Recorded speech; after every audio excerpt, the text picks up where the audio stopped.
Hello everyone, to the Jewish Week Online. I'm your host, Aaron Herman, with the opportunity to speak with Ari Teman, founder of the new app, JJive.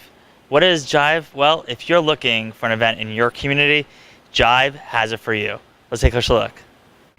Being a Jewish entrepreneur is it's unique, and you've started your own companies, you've started your own nonprofits, you're a comedian, you've tackled a lot of interesting issues. Tell us a little bit why you decided to go into comedy and help the Jewish people. Well, comedy is something that I love. It's the happiest 15 minutes of my day, even though I'm up there for 45. No, it's just when I'm up there, I feel like that's what I'm supposed to be doing, and I've always loved it. And it's just it's a real honor, and it's fun to be on some of the best stages and with some of the best comics here in the city and around the world. Helping the Jewish people, probably Stockholm syndrome. I don't know why I stay with these people. They're a huge pain, and they're generally ungrateful, and kind of annoying, really. But I guess you get to be a big fish in a small pond. So why not take the easy route? No, I don't know. The Jews have done a lot of good things for society. That new Bravo Princesses show has destroyed it all, but so we got to win another 170 Nobel Prizes. Yeah, I don't know. It's my community, it's my people, and why not? I got some extra time. Yeah. And one of the things that really interests me about your work is that you really go in between the for-profit world and non-profit world. And you kind of look at the issues that are facing the Jewish community as a whole, and you try to find solutions. And now with your launch of your new events app, that right now on the market, there isn't anything that looks at everyone's mobile device and saying, this is what's happening in your city, this is what's happening right on the corner, whatever is happening, you now have that on a mobile device. Why did you decide to create this app? I think it was sort of a key word is convenience. I think the success of JCore, the conferences we've done, any product, one of the first words I look for is convenience. There's a great story that when they started letting Jews into college, they started having assimilation questions. And they went to three great rabbis, and one rabbi said, "Don't let the kids go to college." But of course, if you tell an 18-year-old what they can't do, that's what they're going to do. And one rabbi said, "Well, send them to a Jewish school," that's telling a kid exactly what to do. Again, they're gonna do the opposite. And so they come, and of course, the story was told by a Chabad guy. So of course, they come to the Rebbe. And he says, build kosher cafeterias, because if it's convenient for the Jews to keep kosher, and it's convenient for the Jewish kids to meet each other, and there's a central spot, then that's what'll happen. Even Lynn Schusterman and ROI have this catchphrase that they say, which is you have to go where the kids are.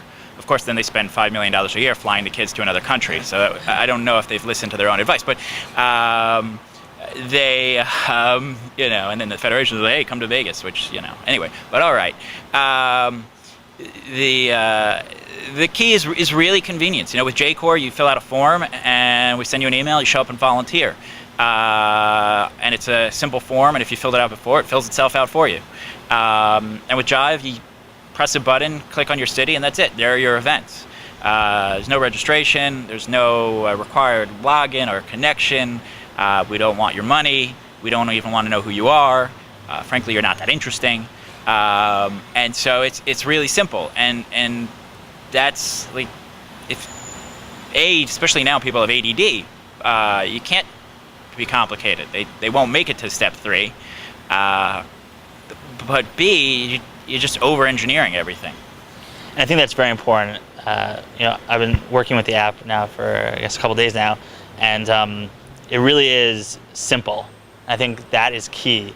When you have a click to a click to a click, you lose something there, and then I think you also lose users.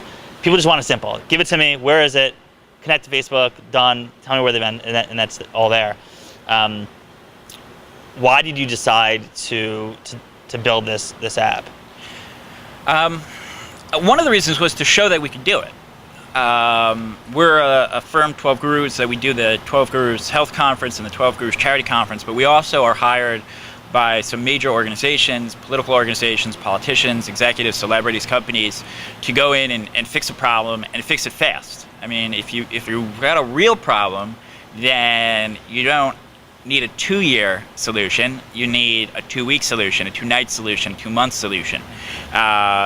And we have decades of experience sort of making those things happen, whether it's you need 10,000 calls to the White House tomorrow, or you need 1,000 people to show up to some live event. Those are the things that we do. We get the right people and the right number of people at exactly the right time. And so I think that when we saw the community was looking at this issue, we said, well, we can execute it, and that's what we'll do. And we'll provide a great product, and go from there. And one of the important parts of this whole solution is that you made it accessible for really anybody to use it. The Android market is taking off, eclipsing Apple, and just seeing what's happening now is like that's a really important part. It's like go where the people are. Yeah. It's not don't go where they might be, or like where it's it's a safe bet, but like kind of go into a territory where you know where most of your constituents are going to be. Well, yeah, and I think that the technology exists out there to be everywhere. This idea of developing a pure iPhone app or a pure Android app, or for the few people who develop a pure Windows Phone app. I've heard great things about Windows Phone from the one person I've ever met who's owned one. But true story. But it doesn't take much more to develop for literally every platform. I mean, we're about to sort of release a mobile form where if you've got an old BlackBerry, you can pull it up right in that old browser, and it'll be fine. Maybe we'll include a little memo on where you can go get a phone for $2 that was invented yesterday. But we see a lot of this, and I think it goes back to the question where you said there's a cross between the for-profit. Excuse me. We'll edit the dying out of the video. There's a cross between the for-profit and non-profit world, and that's true. We don't look to what the non-profit world is doing to develop. We look for what's the bleeding edge of the for-profit world, and we exist primarily in that field. And so when there is a non-profit issue, we solve it with the same skill, speed, and technology that we would use for the largest for-profit client. How long did it take you to develop the app? I think we like to answer these questions in terms of expertise. Like if you show up to the emergency room and the doctor cures you of a heart attack, you don't say, well, it only took you 30 seconds, so here's $20. That's a $10,000 job, no matter how fast the doctor works. We did it. It's clear in under about 2 months. And we have an international team that works on it. So the short answer is, in under 2 months. And the longer answer is we're able to do it in under 2 months because our team has decades of experience. And you seem like you're having fun with this. It's just like, whenever you come up with a new idea that's going to disrupt and help a community, it's kind of that boost. And then with the change of technology, you have to evolve. Where do you see this going in the next year? I mean, I think that the one thing we're careful about is feature creep. So you won't see a lot of features added to the app. You'll see some advertising start to appear, but you won't see it in a way that's obtrusive, and it'll always be relevant, sort of the same reason we accept Google ads. And that's a benefit both to the advertiser and to the user. And keep in mind, we never collect your email address or who you are, so we're going based on city and demographic. But I think overall, what you'll see is that the app is people will come to us from large Jewish organizations and start to help them engineer a mobile experience for their young adults. The larger Jewish organizations and larger nonprofits in general are facing a challenge where their primary donor base is aging towards or beyond 70 years old. And while my bubby is a very avid technology user, you're not going to be able to keep your organization alive for the next 20 years if your donor base is age 70. And so you need the kids who are in their 20s and 30s now to be their kids who are in their 30s and 40s and donating significant sums, and then etc. So we're not going to get those kids the same way we got their grandparents and their parents. We don't check our mailbox for actual paper mail. We don't want you to call us on the phone. If we're under 25, we haven't had an actual phone call, except maybe with our parents in a couple of months.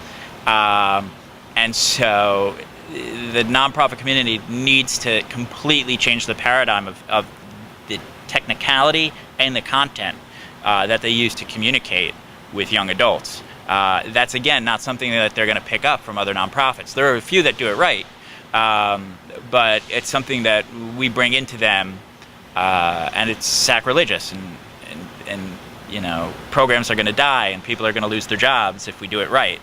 But everyone's going to lose their job if we don't do it. And I think also, like, in the event space where there's so much going on, where if you can have a one-stop shop where you have all the events happening in your neighborhood, this is great for alumni engagement. This is great for ways to reconnect with your Jewish community. It's just like a solid way to do Jewish in an effective manner. Well, I think, one of the things that's missing from the young adult life in major cities certainly is you graduate college, and in college you had a student center, you had a Chabad house, you had a cafeteria. I understand on some colleges they have a Hillel. Ours was called Brandeis University. And the aspect of being able to sort of just drop in is missing. And it's if you learn, then you know that in the times of the Mishnah and the Gemara, they had the courtyard. There's great discussions, right? Daf Yomi just went through the whole discussion of the Erev, which is a fabulous logical and geometry game. But ultimately what you realize is that we used to build towns around these squares, and then within those squares used to build communities and homes within those squares, and they were considered a singular domain, and people would share, people would live together. Now we've changed our culture to the point where, like, you don't even know the apartment next door to you if you're lucky, and so that's our mentality, but it's very unhealthy, and we're becoming more and more secluded. And so if we use technology to just create virtual experiences, we're secluding people more.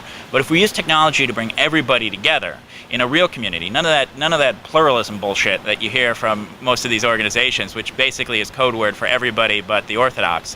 If you really bring everybody into the same fold, then you've got your community and you've got your courtyard.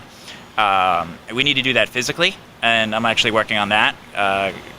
Hopefully we'll be launching a $5 million suite at Bryant Park. That'll be our first one, called J Suite, not to be mistaken with J Street.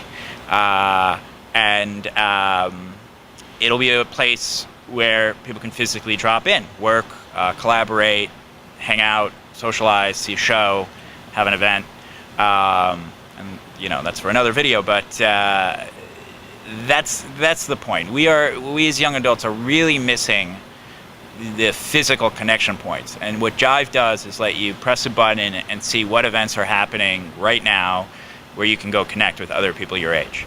As you can see, technology is helping the Jewish community connect to each other, find events in your local neighborhood, and make a difference in this world. This is Aaron Herman. Thank you for watching.